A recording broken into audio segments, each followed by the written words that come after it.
cozinha!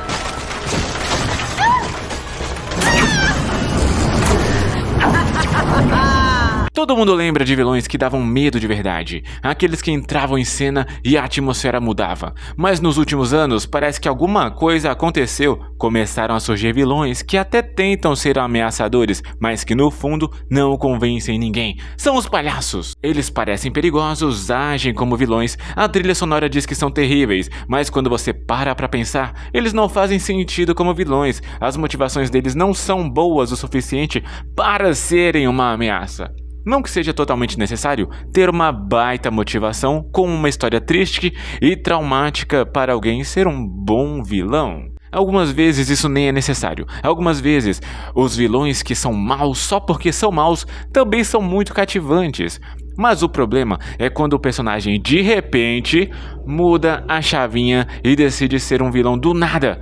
Sabe aquele personagem que começou na história parecendo um cara bem legal e que de repente se torna o vilão da história porque ele escondia uma motivação egoísta ou coisa do tipo?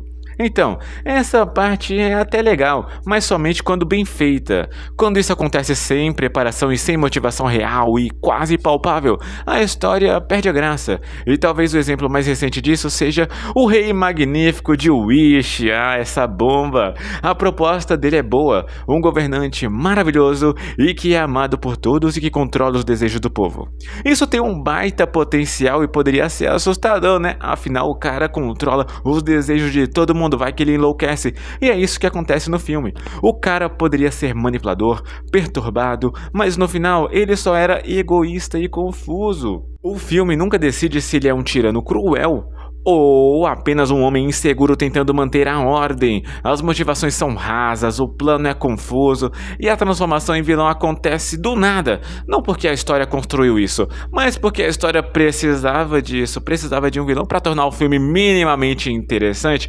Wish, meus amigos, uma obra sonolenta que ninguém prestou muita atenção. Bom, o Rei Magnífico não é uma ameaça, não é uma presença opressiva, é apenas conveniente para um filme meia boca que precisava de um vilão para tentar tornar as coisas mais interessantes. E quando o vilão existe por conveniência, o medo desaparece. E não apenas isso, mas o filme Wish pareceu ser não um baita filme para comemorar os 100 anos da Disney. Todo aquele filme é fraco.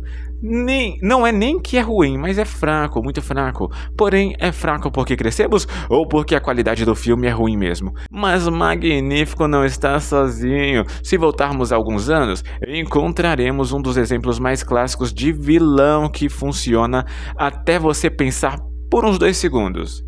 Hans, de Frozen. Durante quase todo o filme, ele parece o príncipe perfeito. É educado, gentil, prestativo, confiável e então, de repente, ele revela que sempre foi manipulador e cruel, que sempre quis o poder. O problema é que nada no comportamento anterior sustenta essa virada. Ele não comete deslizes, não deixa pistas, não demonstra rachaduras. A mudança não é uma revelação, é uma troca de personagem e um único diálogo. Viu como é fraco? E quando o vilão surge do nada apenas para cumprir uma função, ele deixa de ser assustador, porque a ameaça que não tem lógica não tem peso. O vilão fraco e esquecível. Mas agora vamos falar de alguém completamente diferente. Alguém que não precisava de magia, não precisava de uma transformação monstruosa, não precisava de um plano mirabolante, precisava apenas da crueldade humana e da cobiça e da luxúria para se transformar em um dos maiores vilões que já tivemos no cinema. Frollo do Corcunda de Notre Dame. Minha gente.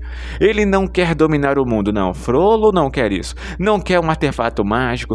Não quer poder sobrenatural. Ele quer controle. Quer controle moral, controle social, controle espiritual. E ele quer aquilo que todos nós queremos. Uma morena gostosa de cabelo cacheado que sabe rebolar um pouquinho. Ele acredita que está certo. Acredita que está protegendo a ordem. Acredita que está purificando o mundo. E acredita que tem o direito sobre a Esmeralda. E é exatamente isso que torna tudo pior. Porque Frollo não é mal por capricho, ele é mal por convicção, vê a diferença? Ele não se vê como vilão, ele se vê como necessário. Começa o filme como uma autoridade da igreja e como alguém bom, mas fecham-se os portões e nós vemos como ele é controlador e grosseiro e preconceituoso. Enquanto o Magnífico enlouquece rápido demais, enquanto Hans revela uma maldade que nunca vimos, Frollo constrói uma ameaça lentamente, mas desde o início. Cada decisão dele faz sentido dentro da própria mente. Cada ato cruel é justificado, cada abuso é visto como dever. E o mais assustador de tudo, ele não tem poderes, não lança feitiço, não controla desejos, ele é só um homem com tesão, um homem com autoridade, com fé distorcida, com obsessões, com medo e com poder na mão. Ele não precisa destruir cidades, porque pode destruir vidas. Ele não precisa dominar o mundo, porque já domina o sistema. E isso faz dele mais real, mais plausível, mais perturbador que qualquer outro vilão. Vilões fracos falham porque não entendemos por que eles são perigosos. Vilões fortes funcionam porque sabemos exatamente por que eles são perigosos. Magnífico é uma ideia, Hans uma reviravolta fraca e Frollo é um reflexo do que qualquer um de nós poderia se tornar com poder na mão. E talvez seja por isso que ele ainda hoje incomoda bastante, porque monstros mágicos podem não existir, mas homens como Frollo infelizmente sempre existirão.